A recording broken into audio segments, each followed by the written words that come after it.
So good evening, everyone. It's the dot of 5 o'clock and we're ready to start TechBiz. So welcome to TechBiz Transformation Series brought to you by Eco Innovation Center. We come to you every Thursday at 5 o'clock and it's about your growth as the entrepreneur, and it's also about the growth of your business. We share with you and we bring you really experienced, knowledgeable thought leaders on key topics that really help your business and help you to grow and also help you to thrive, because that's where we want you to get to. We also want you to get to a point where your business is so sustainable and grown so much it becomes even a multinational, so you export your business. We're also keen to see more and more unicorns come out of Nigeria. I mean, we're also excited about Flutterwave. We read about these things and we follow those businesses, and it's something that of course is an inspiration to every single one of us, and we're ambitious, knowing that more and more of us and more people even from the TechBiz platform also will reach that level. My name is Doja Ikeruche, you know me. I'm here every single week sharing this nuggets with you and bringing you value drivers like Viola today. So today, interesting enough, today is our 38th episode. So for 38 weeks, week after week, we always come to you with, various topics that address your needs. I'm sure there are newbies on the call, so I'm sure you would like to know more about this platform, because there are many, many topics that we have covered, from business ideation, innovation, money, how to raise money, legal issues, employee issues. So go to www.ecoicenter.com/webinar, and you can download the videos, you can download the replays, you can even download the presentations in there to enhance your knowledge. So exciting today. Today we're talking about securing your business cash flow. You know what they say, turnover is vanity, profit is sanity, cash is king, cash is reality, cash. They say the first rule of entrepreneurship: never, ever run out of cash. And we have the expert here who's going to take us on this topic, Biola Adediran, also known as Biola Flow. You're welcome, Biola.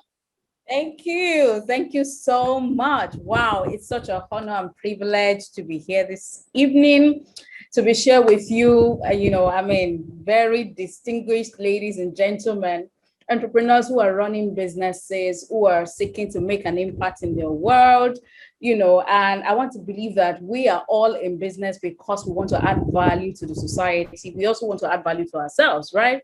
So if you're not running an NGO, definitely this topic is one that is all too important for you. In fact, if you're running an NGO, the issue of cash, you're not even left out, right? Because I was going to say exactly that. No matter what your business is, you need money.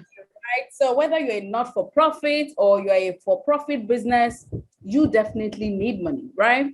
So we will have to, get clear on what it takes to run a business that doesn't, burn out when it comes to cash, right? To ensure that as a growing business, that cash thing is not a pain, because I've worked with a lot of business owners, and I know that this is one area that gives them sleepless nights. Like if you speak with any business owner today, by the time they talk about the first three things that they're dealing with, I can tell you without any iota of doubt that cash is one of it. Yes, for every study that we have run, every survey, the top three problems: cash, people, cash, people, and customers. That really continues to be the top three things. So that's why it's so exciting that indeed today, you are here. Let me just share what your profile is in very brief terms, so that everybody knows that they are in safe, really credible hands. So Biola is your group CFO of a leading investment management group. She's a chartered accountant. She's a certified management consultant as well, and she consults for leading organizations, high growth startups, which is what we all want to be, high growth startups in the country. And she's also the founder of Midreach International. It's a social impact organization that provides world-class financial advisory support to growing small and medium-scale enterprises across Africa. I also know that you have a really, really solid platform on social media, Biola Flow on Instagram in particular, where you also share nuggets, you share knowledge, and you run many courses as well that helps SMEs to manage their finances and the whole spectrum of financial management within the country. So let me tell TechBiz Nation today, it's a totally different style. Because we're talking about cash flow, we're going free flow. So it's no presentation. It means that Biola will be dishing out those value bombs as we're asking her the questions. She'll just be answering us. And that's why we need today to be as interactive as possible. Ask your questions in the chat box. Raise your hands, we'll unmute you so you can ask your questions verbally. Today is fully Q&A. Right. Yeah. So indeed. I like a bit of a preamble, right? Just to establish some things and so that people can also take some tips, because I actually came ready. Like I actually came ready for you to dish it out the way it is. And I'm going to give you, an insight into my background a little bit.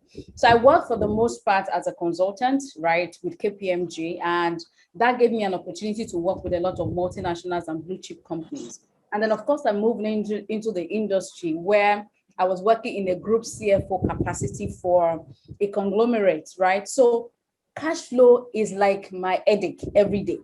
So it's one of the things that I deal with, so I can relate with you. And then I started this platform where I started to provide advisory services to small and medium scale businesses. And in the last 5 years that we've been working with business owners, this has become one of the topmost issues that we've had to deal with a lot of our business. And that's why I decided, you know what, let's not do this whole presentation thing. Let's not even be theoretical about this conversation. Can we just bring it home and make it as practical as possible so that we talk about the things that really work and the things that you can take home and start to work on like from tomorrow, right? So I hope that you have your notepad and your pen with you as I'm going to be dishing it out, because I'm just going to be giving you strategies. What are the areas to look at?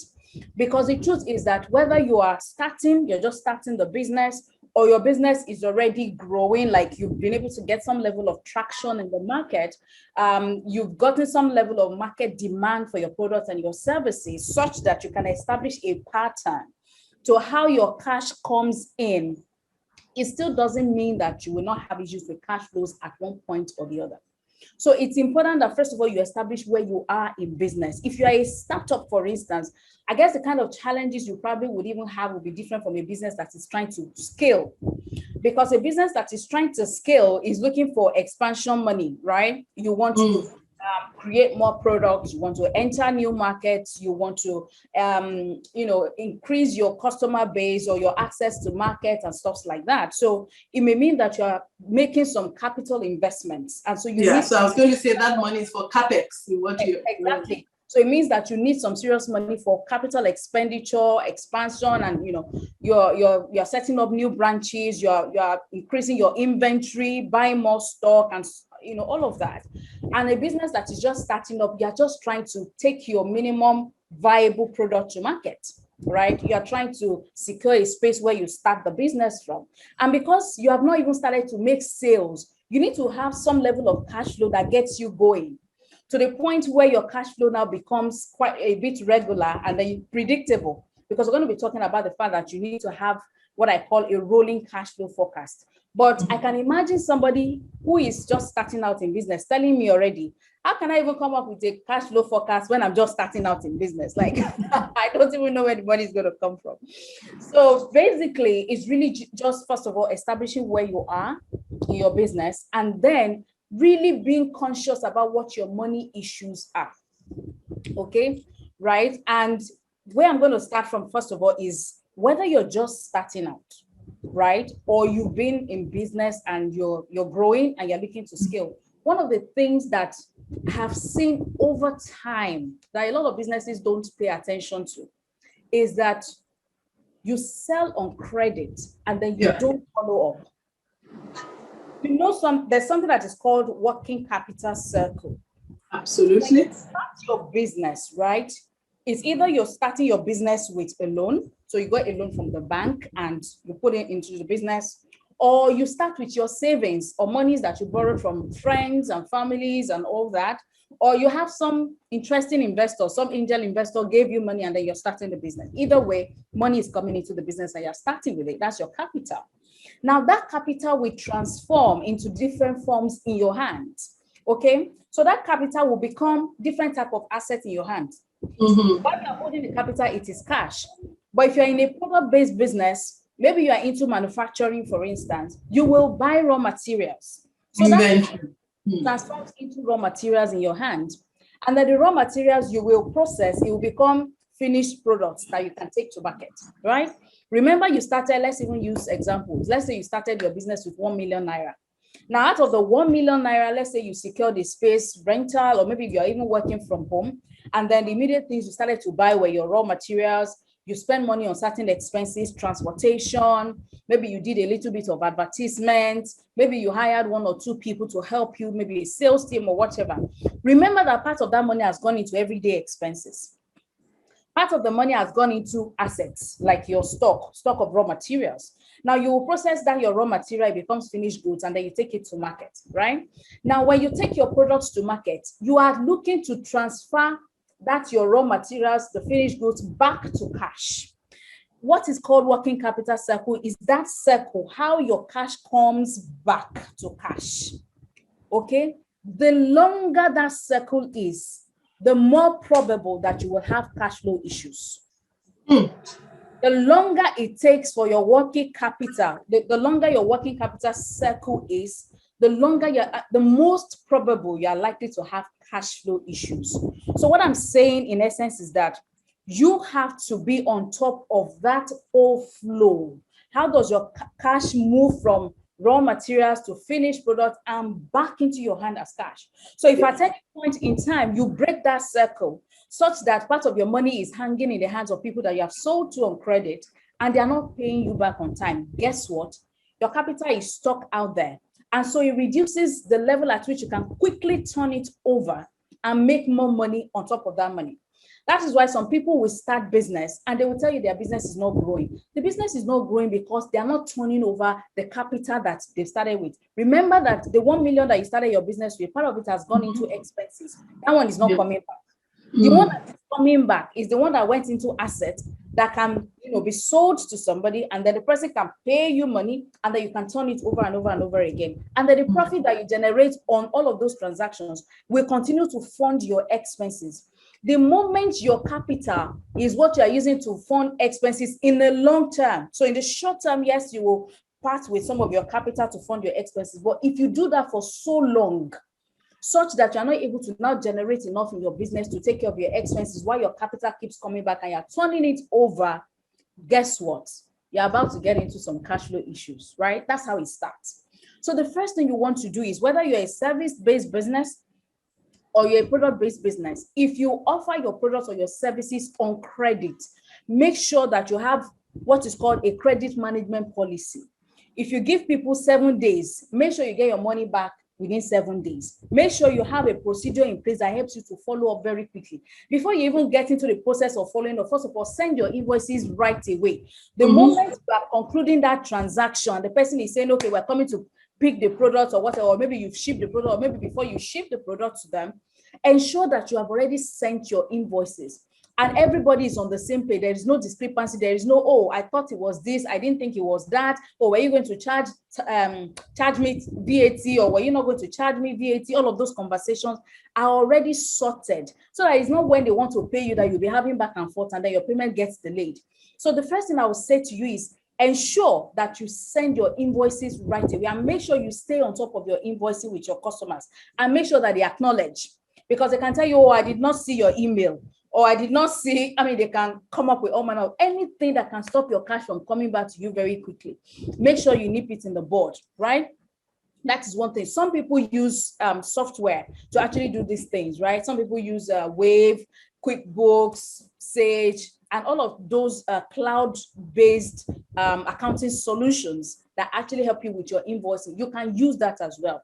If you can't use the paid version, I think some of these softwares actually have free versions that you can use.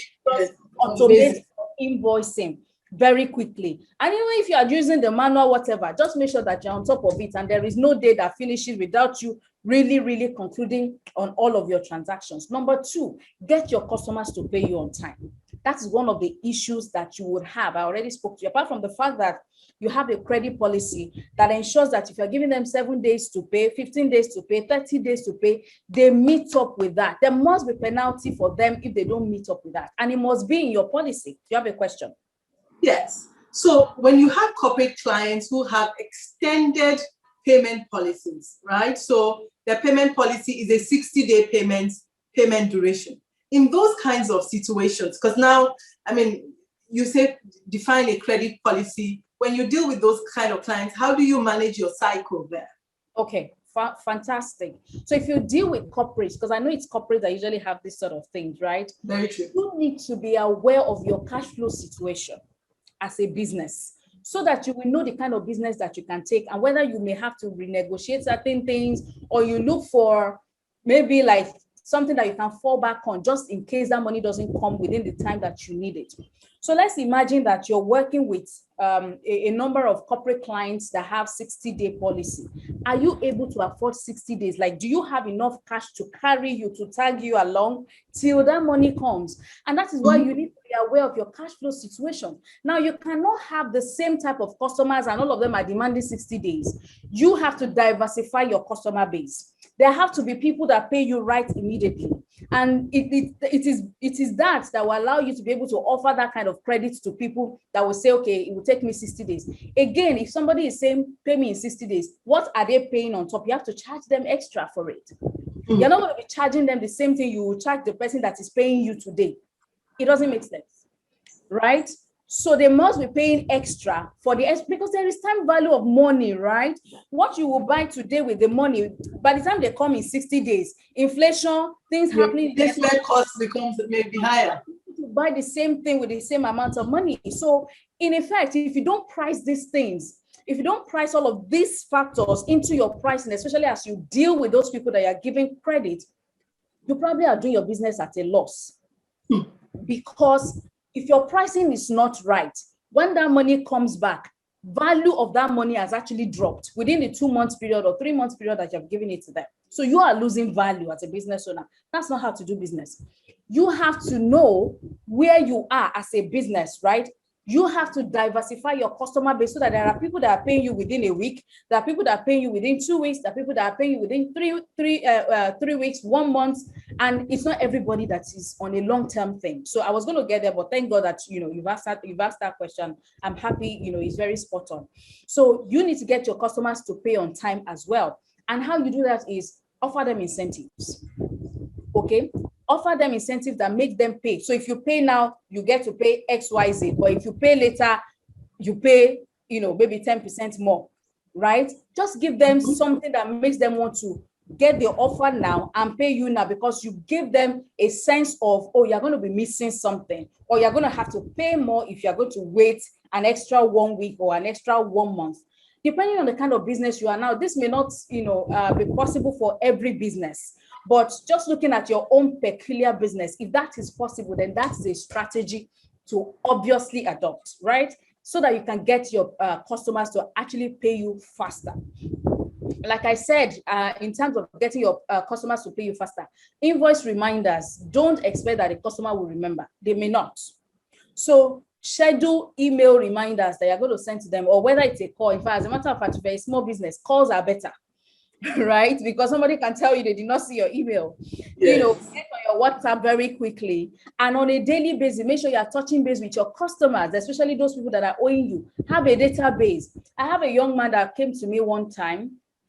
He was a very well-known fashion designer. He does design for men. And, when you look at his Instagram handle, you feel like, oh my God, this guy is a big boy fashion designer, because you need to see the kind of celebs that, he was making clothes for and stuff like that. So when he said he wanted to see me, that he had an urgent issue to discuss with me, and then it turned out to be cash flow issues, I'm like, what? How can you be when you are selling so much? Like those kind of people that you are sowing Celebs. But the truth is that those guys buy on credit. They buy on credit, and it has such an internal backup support system that doesn't really quite work. So it doesn't have a system that helps him capture all the people that are owing. So at every point in time, right there and then when I was, having that coaching session with him, I said, can you give me a list of all your debtors right now? Like all the people that are owing you and how long they've been owing you, right? Who are the oldest of your clients, and what processes have you put in place to ensure that you're able to get this money back? He said he doesn't even have, he has had different people within his team managing all of those things. And he doesn't just have a database that he goes to on daily basis or on a weekly basis that he reviews, that helps him to know who is owing and how long have they been owing, how much are they owing. As a business owner, you need to know. In case you don't have an accounting structure set up in your organization, then it becomes your cup of tea. If you don't have a human being that sits on this type of things and gives you this report, then it is yours to do, because at the end of the day, you are doing business to make money. If the money is not coming through, then there is a problem, right? So you have to have your eyes on it. When I say have visibility on the financial situation of your business, this is what I'm talking about. If your money is hanging outside, know how much is hanging, know when the money is coming, know when it is due, right? So that you can kick off the processes that are, you're expected to kick off, that allows you to get the money back as quickly as possible. Like I said, give your customer incentives. Now, for people that are going to say they want extension and all that, charge a late payment penalty. It's a no-brainer. If I'm able to pay 10% less, if I pay now, why would I want to pay later if I have the cash flow? Guess what?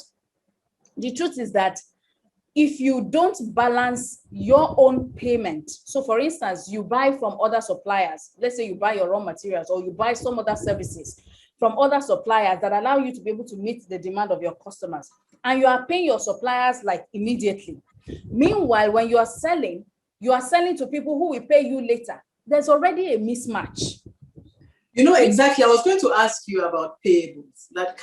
Is there a possibility that I also manage my cash flow from the perspective of extending the time of paying for my inputs? Absolutely, which is why I said you must track your receivables, so that at every point in time, you are doing something that is called asset liability management. Your liability is your payables, your assets are your receivables, which is the debtor balances you have on your books. You must match it. You must match it and see whether you have a cash flow deficit at every point in time. So when I say match it, it means that you have your projection that shows you when is this money coming. This one is coming in on the 15th of March. The next one is coming in on 30th of March, like that. When are your own payables due? You have to be able to match it, because that is what allows you to also be able to do proper negotiation with your suppliers. So if your payments are always like 15 minutes, 30, I said 15 minutes, 15 days, 30 days before it comes, make sure that your own payables are matching as well. If possible, if you can even extend it beyond them. Because the truth is that a combination of all of these strategies that I'm sharing with you are the things that will really help. It's not really just one. And again, it depends on the kind of business that you're running, right? So if you're able to renegotiate with your suppliers such that you're able to match your cash inflows with your cash outflows, then that is a major financial management strategy that you must learn how to use as a business owner. It's a no-brainer whether you source your money directly by yourself or you're using a loan to run or to finance your business. You must match your inflows with your outflows. Now, if you find at any point in time that there is a gap, there is a cash deficit, you are well aware you're not going to be caught in any surprises. You will know how to plan for it. Now, planning for it could mean that you go and renegotiate with whoever it is that you're meant to make payments to, and start to have those conversations, right? Or you go and get a line of credits that you can easily draw on to bridge that gap. Okay, so it's important that you do that. Another thing that you can also consider is what I call invoice factoring. Now, I know there are people that can actually buy your debts. So let's say someone is owing you, say, 2 million naira, right? there are financial institutions that actually offer invoice discounting or invoice factoring, where they can take on that invoice or that debt from you and give you, say, 90% of it or 95% of it. Right now, if you deal with all of these people that say it's 90-day, whatever, and you know that your cash, and you don't want to lose that business, let's say it's really quite a huge business, right? You don't want to lose it. The bridge that you can use in the middle is to look for companies or financial institutions that offer invoice discounting services. So they can take, you can actually take that invoice, take it and give it to them, and they can offer you maybe 95% of the value of that invoice. So you get your money back today. All you lose is just that 5%, and you will have priced it in your price in such a way that, it nils off somehow, so that at the end of the day, bottom line, you are still good. What I mean by that is that you must have priced that, because it's another cost to you.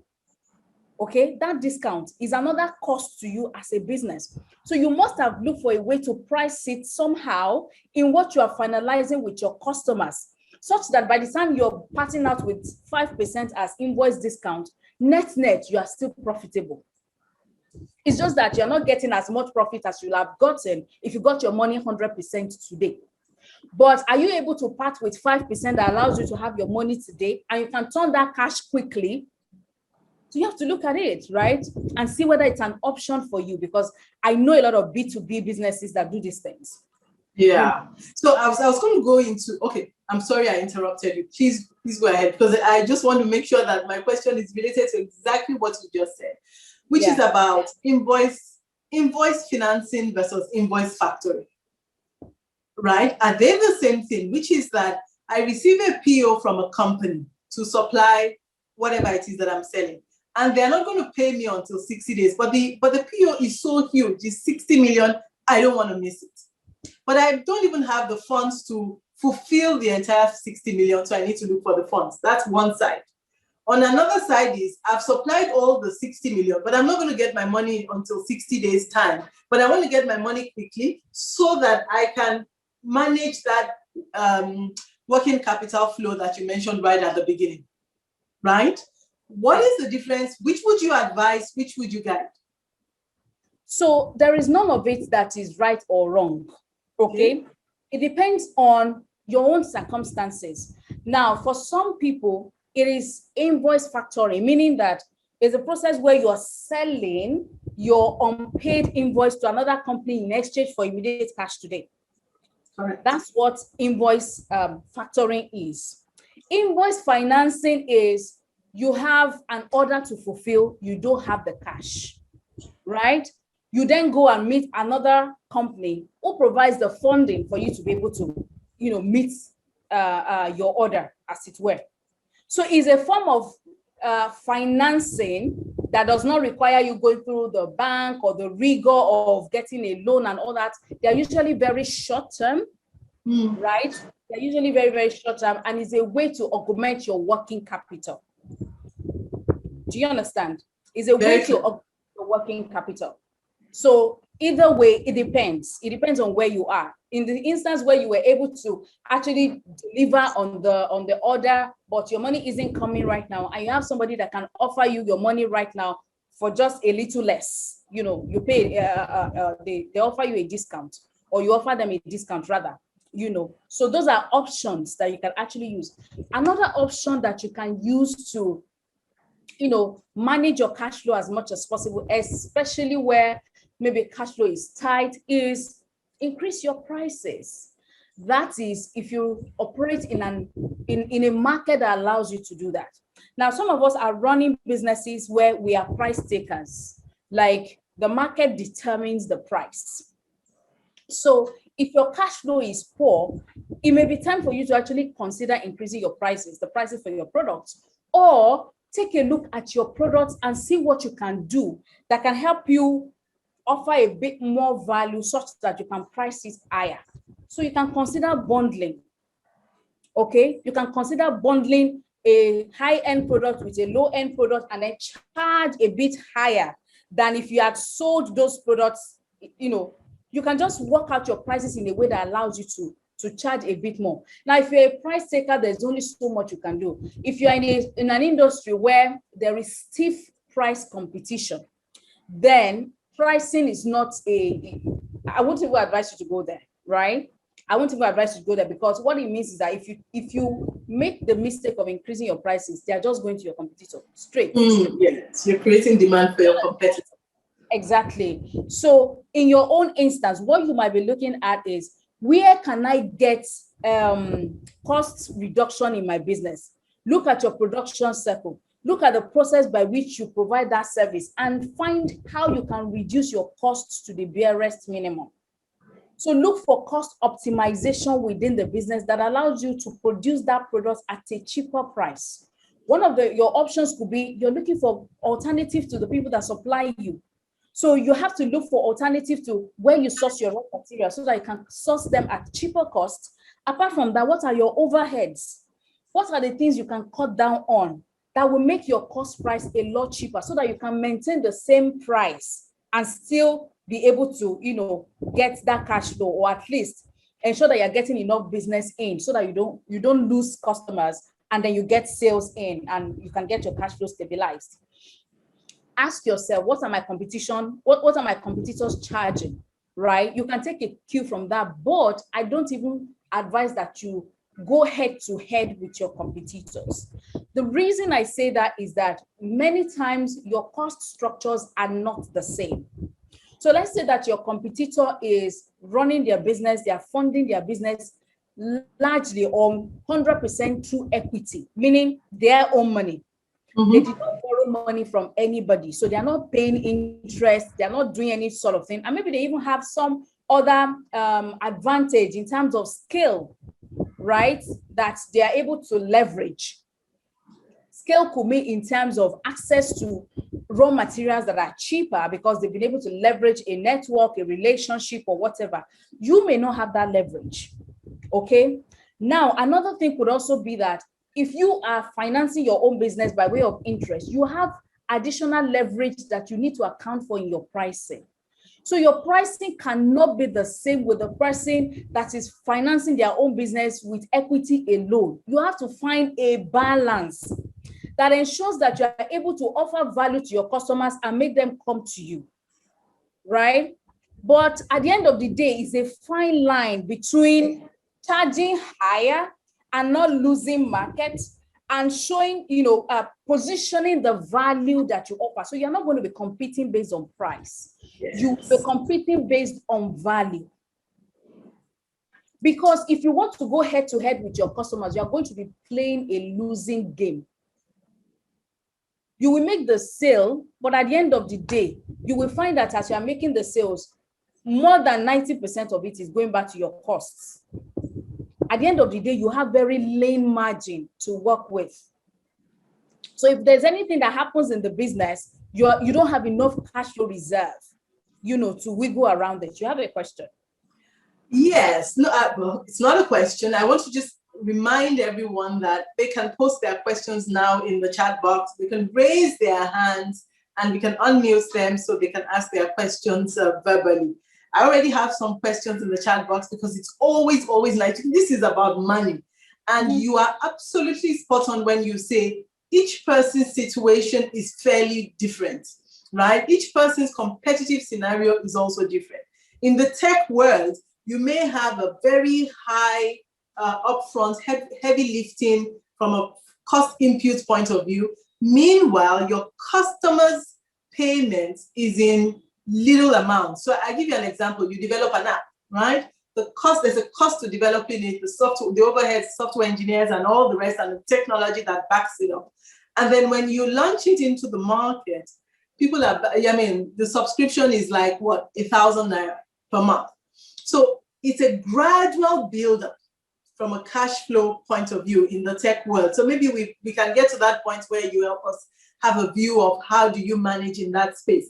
But I want to take Farida's question first, right? So she had actually mentioned earlier that managing her receivables had been overwhelming, right? And her specific question is, are there simple tools you can recommend to help her manage her receivables so that she gets a notification a reminder. She currently uses Excel date function, which is, I would say, relatively manual. You need an automated system for such a thing, especially if you are dealing with large scale and high numbers of customers. Any platform you can recommend for her to manage that? If she runs a service-based business, I think Wave app is good. You can even set up your Wave software in such a way that it sends automatic reminders, to your customers, and you also get a notification.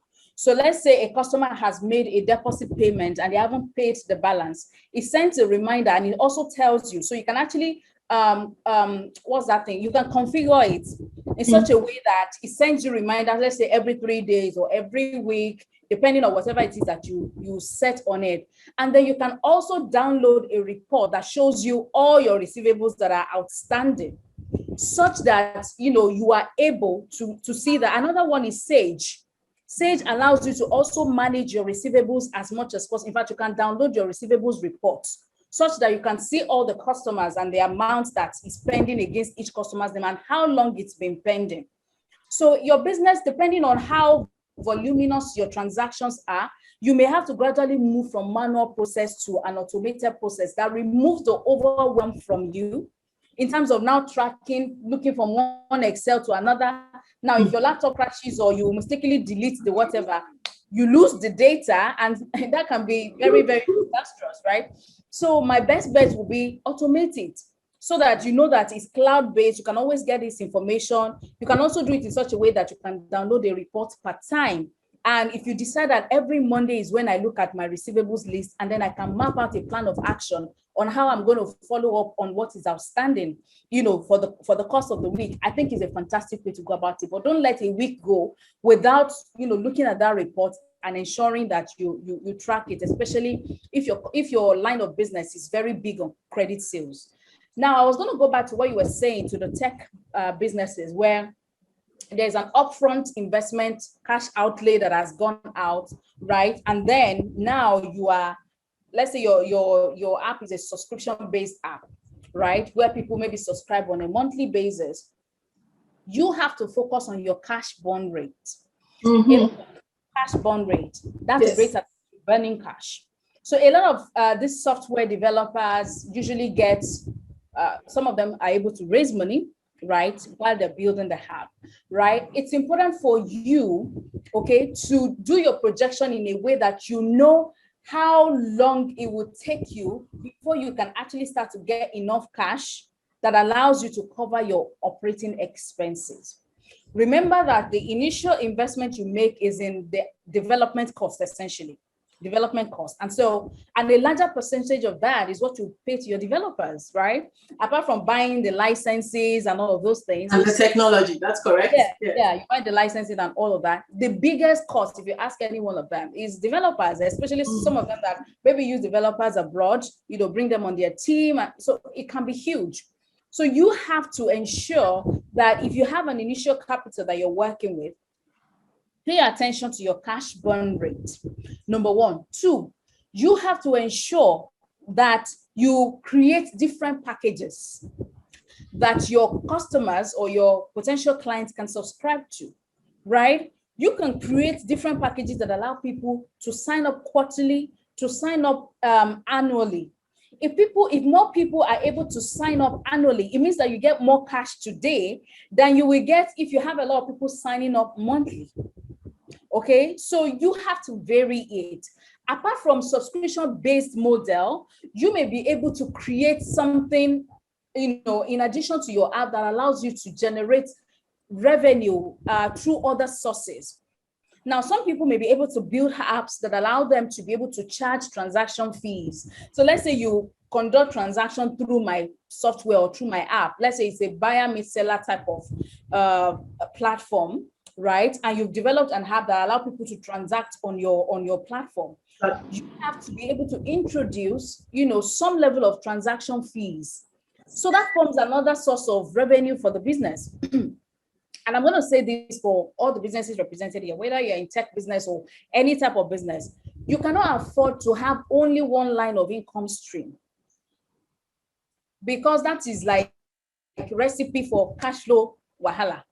You cannot afford to have only one income stream. So if you have only one income stream today, think about other things that you can do around your offerings. Think about, just get into the creative mode and ask questions as well. Think about the problem you solve. Don't assume what your customers are going to need. Really ask them. Ask them what their issues are, what their problems are. And from the process of asking them questions, you will find something that your product is not solving right now, that you may likely create another product to solve that problem, and it becomes another source of income for you. If you're a service-based business, think of how to productize your services. If you are a product-based business, think of how to create an element of services even in your product business. And I'm going to give you an example. So I run a service-based business. I provide consulting, business coaching, training, and all of that to business owners around financing, structure, and stuff like that. Now, apart from my one-on-one coaching services, one of the things that I've had to do is to create products in form of online courses. So I don't necessarily have to be sitting with you one-on-one like this to be earning income. I create online courses that people can buy. They are value-adding courses that helps them to learn, just the way I'm teaching you stuff and I'm giving you strategy, I'm giving you hands-on things, right? And I can be marketing it. So I just run Facebook ads to it and it's running on its own and people are buying it. I'm not doing anything anymore. Do you understand? I create books or I write books, ebooks. Once I have created it, spent the money on creating it and putting it out there, it continues to sell. I probably maybe will spend some amount on advertising. Marketing it. There is no major cost that I'm incurring, but those things continue to, generate income for me. And just from speaking to my customers, understanding their problems as it evolves on a day-to-day basis, I look for new things to create. So recently in January, one of the things that I got from the survey we did last year was the fact that a lot of people come for our business structure trainings, right? And implementing is a bit of a challenge for them. Of course, they get pumped up, they understand what to do. But when it comes to really now starting out and doing it, some of them are really stuck because that inertia, that whole, how do I start? What should they look like? Is a problem for them. So what we decided to do is we created templates and we packaged this as a toolkit and said, you know what, once you have an understanding of what you should be doing to put structure in your business, this is a toolkit for you to jumpstart the process of implementation. Guess what? Within the space of 2 weeks alone, we had made close to about 5 million in revenue just from selling that toolkit alone. Now, this is different from the trainings that we do because people still come for our trainings to get the basic understanding and then they get this toolkit and it's easier for them to implement on their own. Now, there are people who want us to implement for them and they want to work with us one-on-one. That's another income stream. That's why I said, as a business owner, you must have different income streams in your business. If you don't have, keep thinking about it. Keep asking questions, right? And from asking questions, because you are also solution-oriented, you are looking for ways to solve the problem that your customers have. And when you solve people's problem, guess what? You're making money. You're adding value, so they would pay for that solution.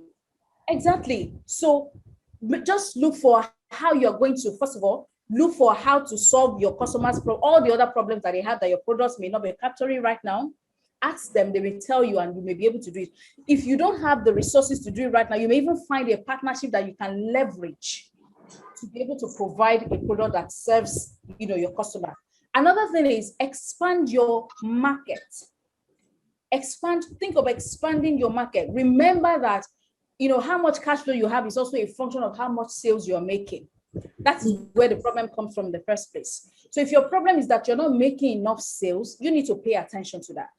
You need to be sure that you even understand the problem that you are solving, and that it is the kind of problem that somebody wants to pay for. Because you can feel so passionate about something and create a product around it and nobody's willing to pay for it. Or at least they're not willing to pay at the price points that you want to put that thing out there. And so that puts you in a cash flow situation almost every now and again. So ensure that your product definition or identification of your customer's problem and the solution that you're putting forward in form of product and service meets the problem that they really want to, they want solved. Secondly, once you do that, you need to expand your market. Because we are all now running online businesses, because I mean, COVID has forced, whether you like it or not, you have to find a way. All businesses are digitized. So I'm telling you, you know, so whether if you've been running a traditional business where it has to be face-to-face, I know by now you will have been thinking of, if you have not already, you will have had a way to, you know, leverage technology to put your business out there. So what that means is that the market is larger for you, right? So because you have access to other markets that you are not physically present in, you can actually be selling to people outside of your immediate community. So think of how you're going to expand your sales market.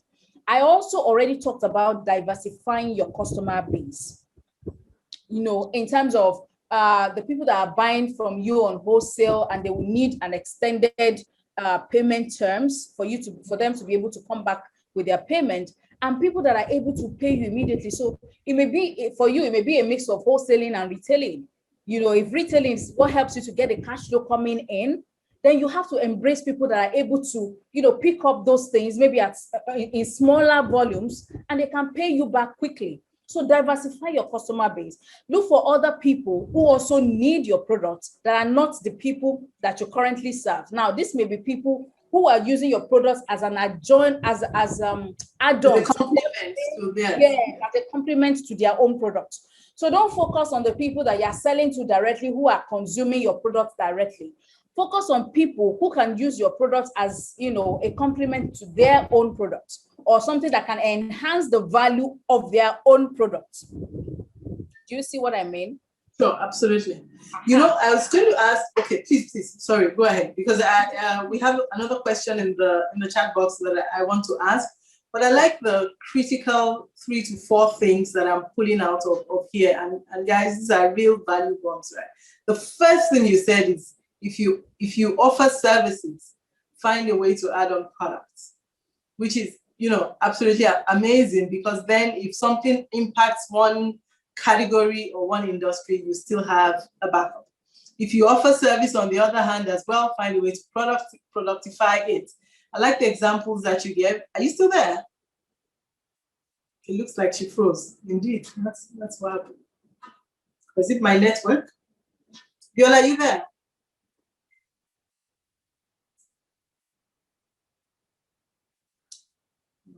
Something. Can everyone see me or see Viola? It's my network. Okay, I'm back. I think it's my network. Okay. All right, so I think it was your network, so that's fine. Welcome back. Yeah. And I was also saying that, you know, the critical things that you said, so that we don't miss it in the middle of the discussion, which is about, you know, service. You have a product, you also deliver a service. Broaden your customer base. You know, we're all in Lagos. Well, a lot of people are in Lagos, and you say, oh no, Lagos people have money and Lagos is where the numbers are. But also Lagos is saturated, and that's the truth, right? So many service providers, so many products to choose from. So the competitive scenario and landscape is really, really rough. So you may want to even consider some level of your geographical expansion in the space of, you know, growing your customer base. Then I also like what you said about complementary. So you don't only look for end users, you also look for the middlemen or the people who use your product as a complement or use your product as an input into their own end product. So I'm going to ask Tega's question. How can I retain customers in a service-based business where there's an increase in COGS, cost of operations, that warrants an increase in charges? So I'm assuming that this is a highly competitive space. Pricing is also quite competitive, and there may be a challenge in increasing price. In that situation, and I'm sure you've seen a lot of that within your work with SMEs, what has been the winning formula? Okay, so for a service-based business, I don't even, because I operate in that space as well, what you want to do is value-based pricing, okay? Because services are not tangible. And what you're selling is a sense of satisfaction, okay, that the customer gets at the end of the day. So how well you are able to show the value that that service has provided to the customer, especially if you really understand the pain point of the customer and you ensure that that is what the service is really focused on meeting, you may be able to actually charge premium, while others in the market are charging a certain amount, but they will still prefer to come to you. I mean, if I want a service in a particular, any particular service, for instance, there are things that people look at, and you have to look at the, your own customer avatar. What is important to them? If you sell premium service, for instance, for those people, cash is not their issue. They are more particular about quality. That whatever service they're getting value for money. Okay, so you need to pay attention to what it is that is important to your customer in that whole customer journey with you. And that is what you need to speak to. The truth is that as a business coach, right, there are different people who will come to me just because they know that if I deal with this person, I'm assured of value for money. And so because I would rather not pay 3 or 4 coaches because they offer less and then I don't get what I want, right? And then I still keep looking for answers, I'd rather pay a little more to this person who I know has the answer or has the credibility or has done what I'm looking for or has solved this similar problem for somebody before, and just go and get the answer that I need. So as a service-based business, your best bet is value-based pricing. Another thing that I think you should leverage as a service-based business is use customer service. Like, your customer service strategy has to be a killer strategy, such that people will come to you because they just have a good experience doing business with you. You offer them value for money. You offer them, what's that word? Peace of mind. They trust that when they part with their money to you, they will get, in fact, more than enough. More than what they paid for. So at the end of the day, it's not really about how much they are paying. It's about how much you are giving and how you are communicating that value to them, because they need to see it. So you need to focus on what is value to your customer and play around that value and ensure that your customer service is top notch, because that can really be the difference between you and the next person, especially when you're offering just about the same service and you can't really tell what the difference is. Your customer service can be the difference. That's what I would say for that one. That's fantastic. You know what gave me goosebumps? When you say, if you're in the service industry, you're selling a sense of satisfaction, which is absolutely spot on. Your customer just wants to be satisfied all around. Tega is happy. He says he got it. Awesome, thanks. So definitely he's going to implement that. No hands are raised. Guys, please raise your hands and ask your questions, because you can see Viola is dropping it like it's hot, right?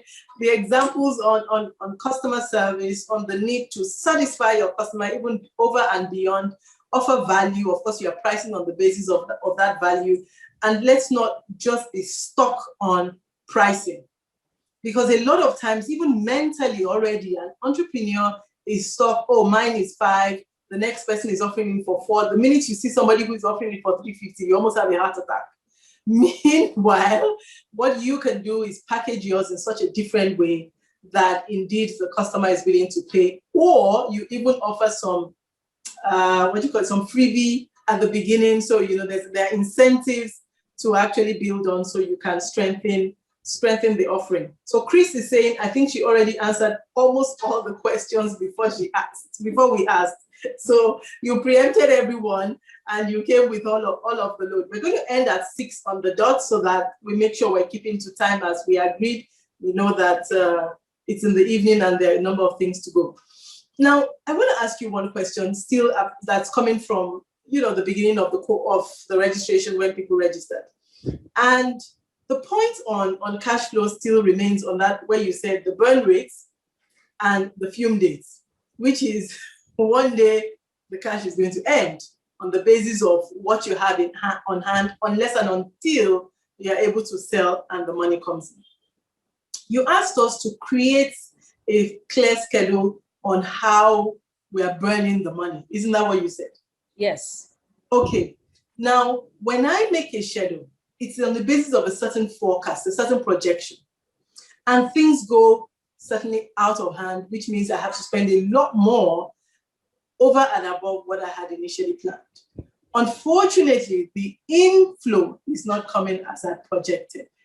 That kind of balance is always that's where you find a lot of the challenges, and you say, how do I then get more money? How do I then, manage to get more into the business that enables me turnaround?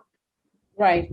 I think this is a very, very practical question, and it's something that we deal with on a daily basis, right? Because life happens, even with the best of projections, forecasts. First of all, I will advise that you actually do the forecast.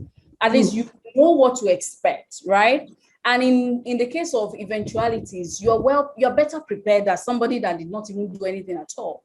So what I usually advise my clients to do is make sure you have a minimum of a 3-month rolling forecast. Meaning that if you're in January, you have your cash flow, you have visibility on your cash flow between January and March at a minimum. In fact, I would advise that you have a year-long cash flow. Mm-hmm. But again, because of the business environment, the way it is always changing, it's a rolling cash flow, meaning that by the time January is done, whatever I estimated for February and March may have changed, right? So based on what happened in January, my estimation, let's say I imagine that some monies will come in January that did not come in. It means that we're moving it to February. Maybe there were some expenses that were supposed to have incurred, some things we were supposed to have spent money on. We couldn't spend money on because money didn't come in January. Now we're moving it to February. So it means that my projection for February definitely has changed, for March has changed, and then it just moves like that. So it's a rolling forecast. You need to know, first of all, so that you're not caught off guard. Now, there will be situations where even after you've done all of these things can happen that can disrupt it. What I would say is, first of all, spot the patterns, especially for those of you that have been in business for some time. Spot the patterns in your business so that you have an accurate picture of your cash flows, both past and projected, so that you know where you can clearly begin to identify the patterns that you see and the things that may actually go wrong. And you adjust that in your forecast on a month-on-month basis at a minimum, right? In fact, when COVID happened, we were looking at our cash flows like on a weekly basis, because you couldn't even wait till the end of the month to know what's going on. And if you now find yourself in a situation where something has happened and you need money, you as a business owner need to have what is called a line of credit that you can easily go for to help you bridge that gap immediately. Now, a line of credit could be an overdraft, facility that you have with a financial institution, such that if you need something within 10 days, you can easily, make do with that, depending when you get the money. Because the truth is that you will find situations where a customer that had already promised that they were going to pay defaults, they don't pay, maybe something even happens to the customer, maybe their own business, fire happens, something happens, the money is not coming. Meanwhile, you have already planned based on the money. There are things that you've made commitments to other people. Somebody is saying no more overdrafts in Nigeria. Oh wow. It is not true. Nigerians, they don't give overdrafts anymore. Okay, you're right. But you can have a line of credit, but you may not have an overdraft. Maybe not an overdraft, but you can have a line of credit. And these days, it's not only banks that are giving this sort of bridge financing. Okay, so you have to have partners, financial partners that you can leverage on, that can, just come right in, at the point where you really, really need a cash flow. But I don't suggest that you use such kind of funding for a long term, because at times they can be costly. It's costly. It's quite expensive. Yeah. They can be costly. But at least if you need it now, you at least have something to just save the day. Okay. But it's important for you to just have your eye on your cash flow and be in touch with your customers, especially those that are owing you, and ensuring that the money comes in. Now, if you run a business that has seasonality issues, meaning that there are peak periods and then there are off-season times in your business, you have to plan for those dips. You have to plan for those times when the money will not come, where business will not move, because it's just the reality of your business. So what do you do at that point in time? At that point in time, you may have to diversify into other things. You may have to offer different things separate from what you would usually sell during the off-season period, right? You may have to just look at what is selling. So I'm a fashion designer. I sell clothes and stuff like that. COVID happened. Nobody was going to parties. Nobody was doing. So you have to look for what are the alternatives. Everybody's now wearing overalls. Everybody's looking for casual wears. Everybody's wearing nose mask and all of those things. You have to, pivot quickly. So you have to, you as a business owner, you have to be very dynamic because the business environment is changing. Things are happening. Events are happening in your business as well that requires you to respond like very, very quickly. So you have to be very dynamic. Look for financial partners that can partner with your business, that can offer you some sort of financing. Again, look inward as well. What assets are you holding on to that you don't really need? Do you have a space that you're not using that you can sublet to somebody and somebody can pay you for it, right?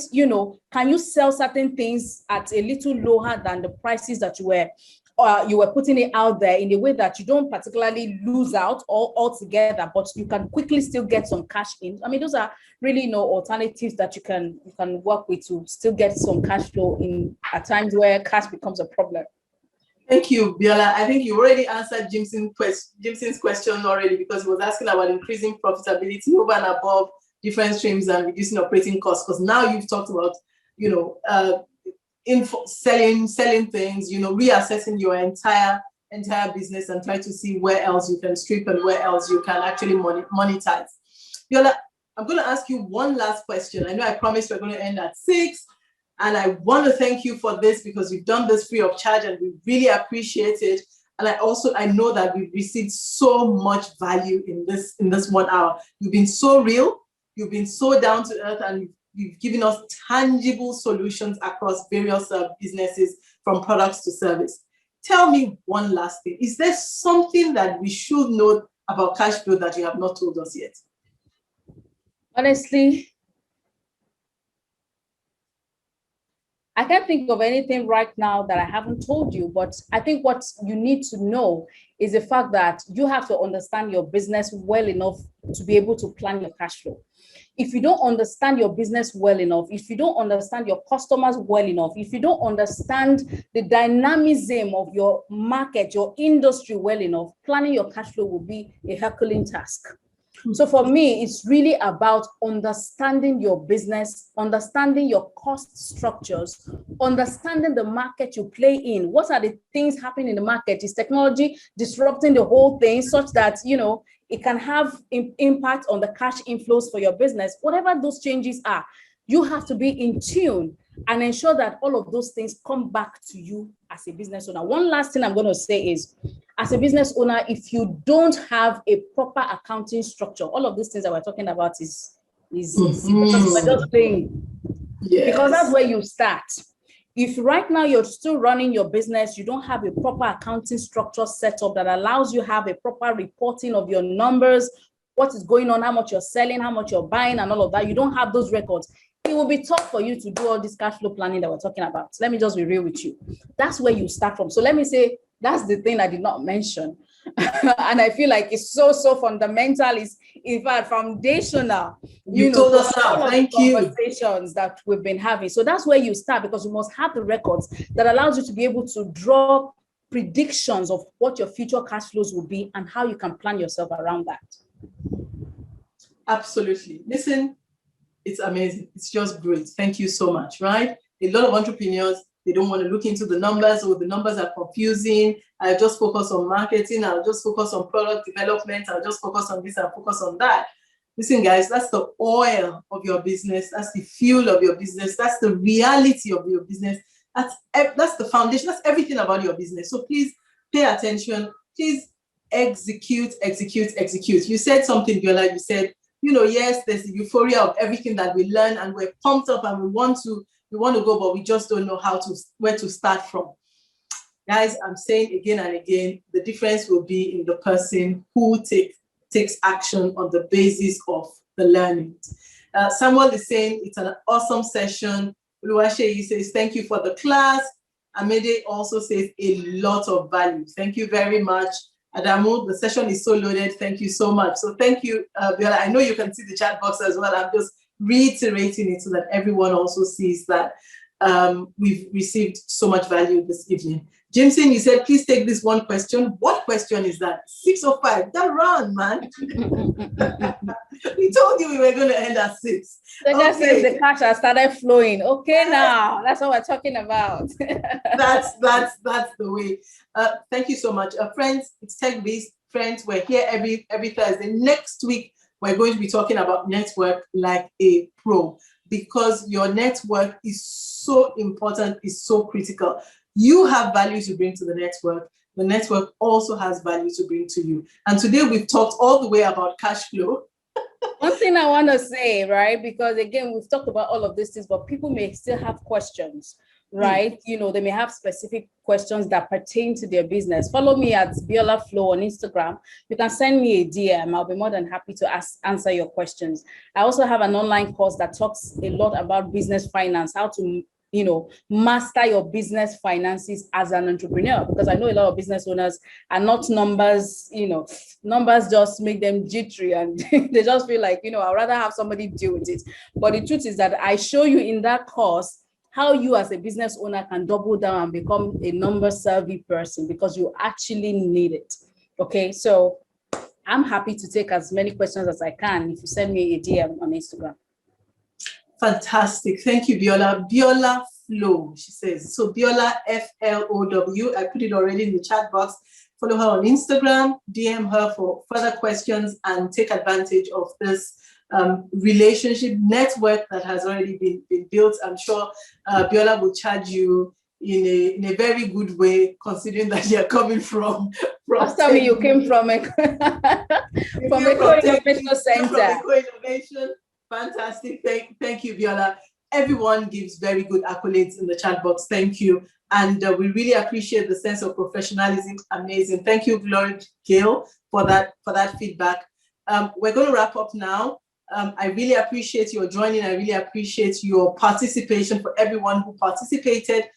Abiola, we cannot appreciate you enough. I'm sure we will have many more reasons to connect with each other as two institutions, two individuals as well. Last one is join next week, Thursday. You will get the link anyway. For everyone will get the link for next week, Thursday, talking about networking. Thank you so much. Have a lovely evening. Stay safe and be well. Bye.